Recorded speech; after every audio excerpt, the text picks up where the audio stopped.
I have had this question so many times that I decided to do a video about it.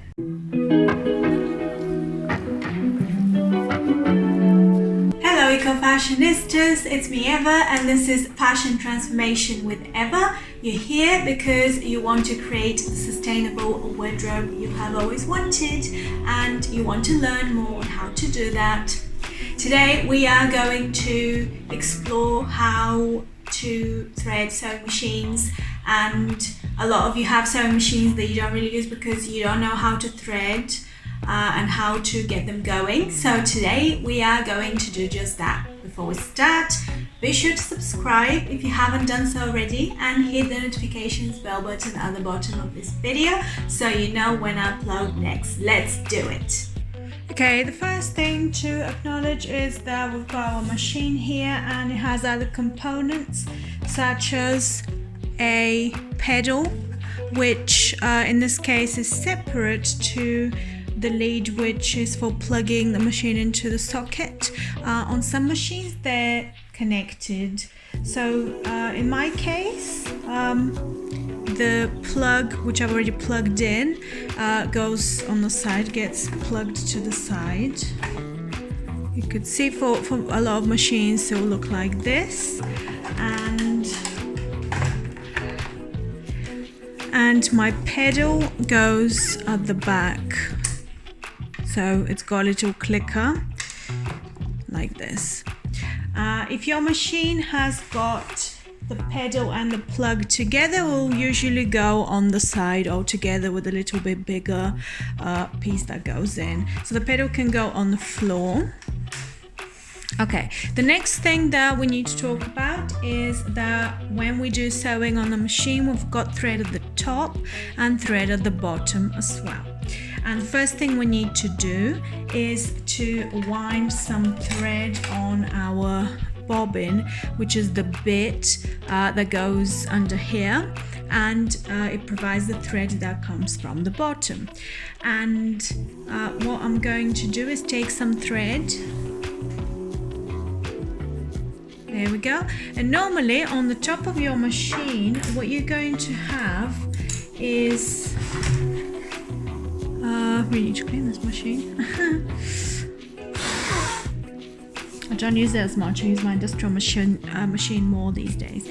Okay, so normally you have got a diagram. Even on older models of machines, you have a diagram that tells you how to do the bobbin, and you need to follow that diagram. In my case, and I'm doing this because it's easier to do with the camera, I'm going to put my normal thread, I'm going to put it here. And normally you have a stopper. I lost mine, so I'm using this stopper for a jacket fastening. It's all about recycling, right?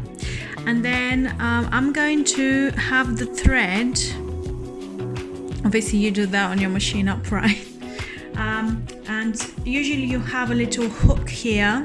It might look slightly different, but will still be a hook. And I have another hook here because my diagram shows me I need to go this way. And then you usually have got a little round bit like I have here. So on mine I've got another hook, and then I go around the round bit like this. On a lot of machines you don't have this hook necessarily, but you have to go around the hook like this. So around, not the hook, the round bit like this. Okay, so I'll do according to mine, but on yours will probably look a little bit different.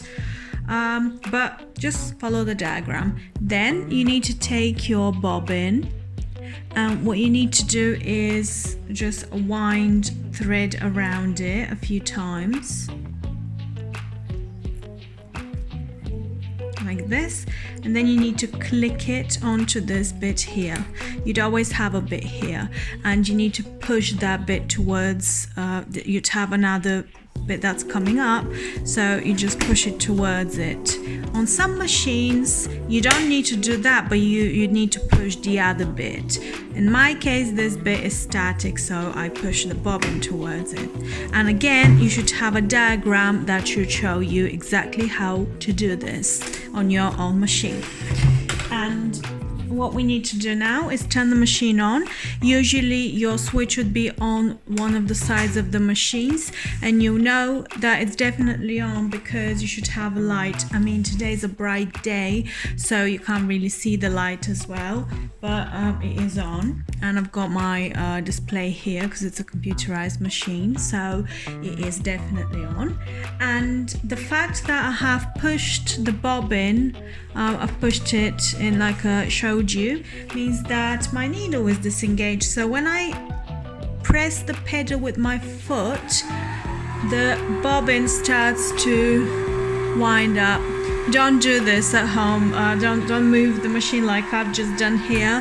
I'm just doing it to show you how to do this. It should automatically stop, and then when it stops spinning, you want to stop pushing the pedal with your foot.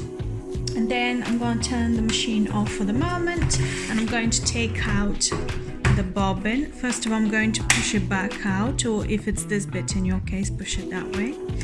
And there you go. And use scissors. I never learned to use scissors when I do this. I don't know why. And that's it. That's my bobbin done. Now, on some machines, you've got a case, especially on older machines. And what you need to do is you need to put it in the case as it spins clockwise like this. I don't have a case, but I do have a case for my industrial machine, which looks slightly different to a case of a domestic machine. And I'll show you. It's similar though. You do have an opening normally on the case like this, like a little slit like this. And what you need to do is you put the bobbin, it could be metal, it could be plastic, that spins clockwise.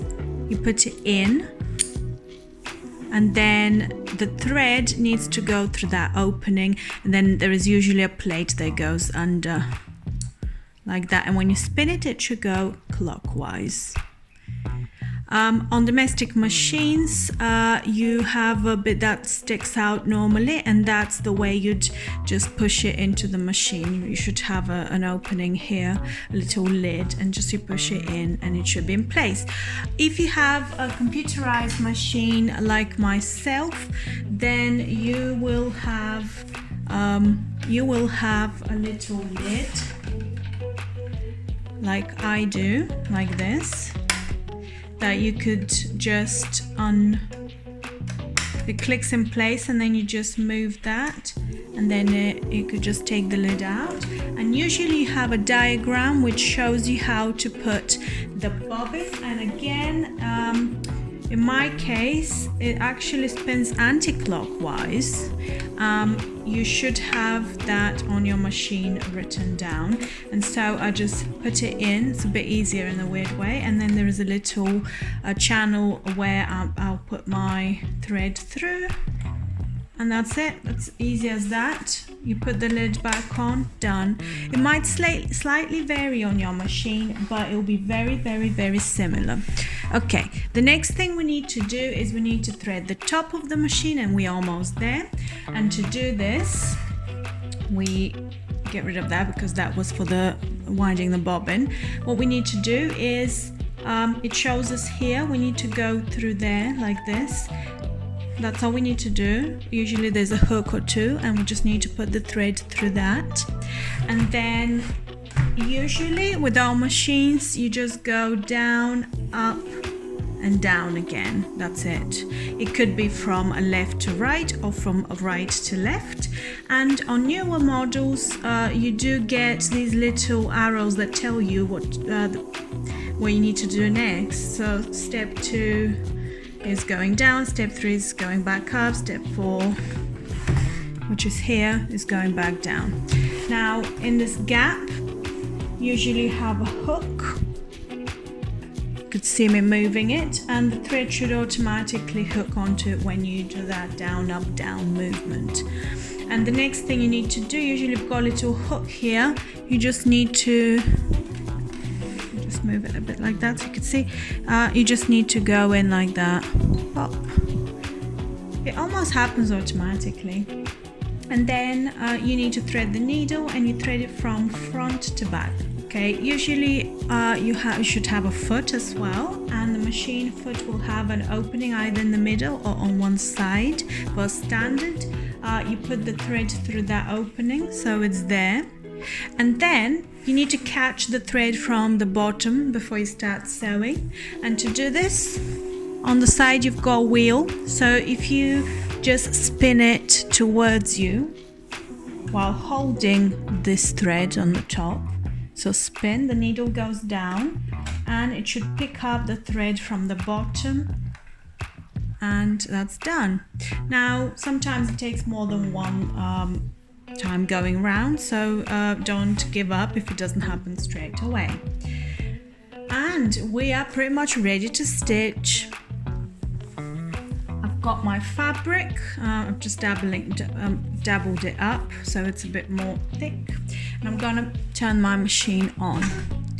And to start stitching, you need to put the fabric under, and you should have a little handle either behind this foot or on the side, and make sure your fingers are away when you do that, because if you just do that with it, the foot could trap your finger. So you need to make sure that it's very gently pushed down all the way, so the foot is holding the fabric like this. The next thing we need to do is we need to keep a hold of both threads. If this is your very first time, maybe don't do that because it might be more difficult. But the reason we do that is so you don't get an ugly knot at the bottom of where we're stitching. It's just something I learned along the way, but you don't have to do it if you're just starting. The best thing is to practice. And you should have a reverse button somewhere on your machine, which usually looks like this kind of arrow, U-turn arrow. It could be on the side, it could be on this side of the machine, it could be here, and you'd either need to keep a hold of it while you stitch so the machine goes backwards. So I'm gonna press my pedal and just go back like this. I could also, because my machine is computerized, and if yours is as well, it probably do this, press that once, and you don't even need to use the pedal rather. You don't need to use the pedal, it will do it automatically if you just press it once. But if your machine is not computerized, you'd have to do it manually. And then you continue on without pressing the reverse. Just keep going with pressing the pedal. If you drive, you might find this easier. Now on some machines you could play with the speed, so this is at its fastest.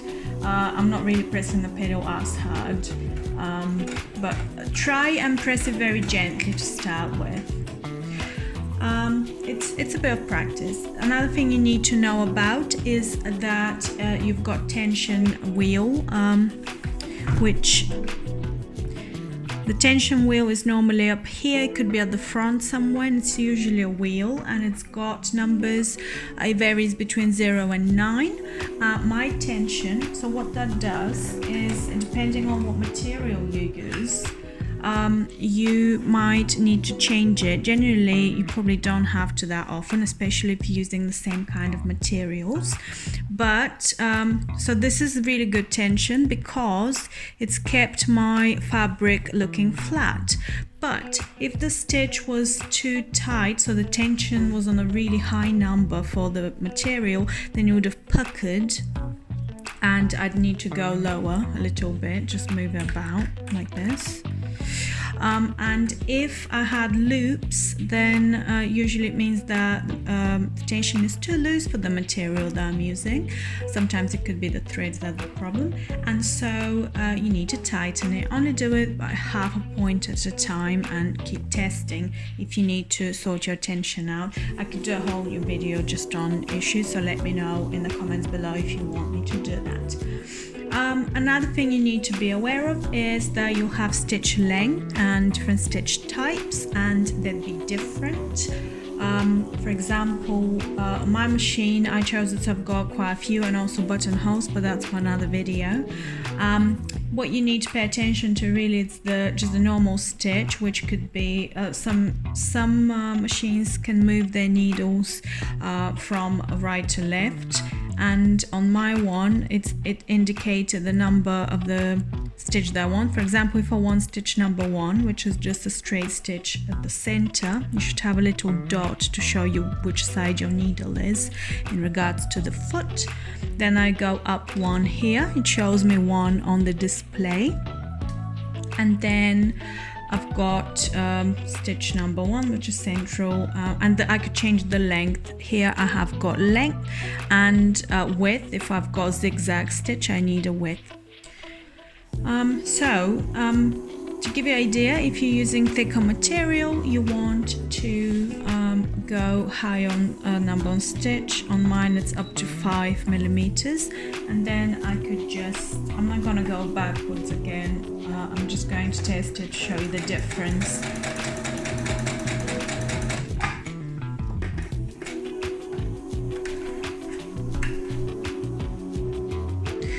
You can see my tension's not ideal here.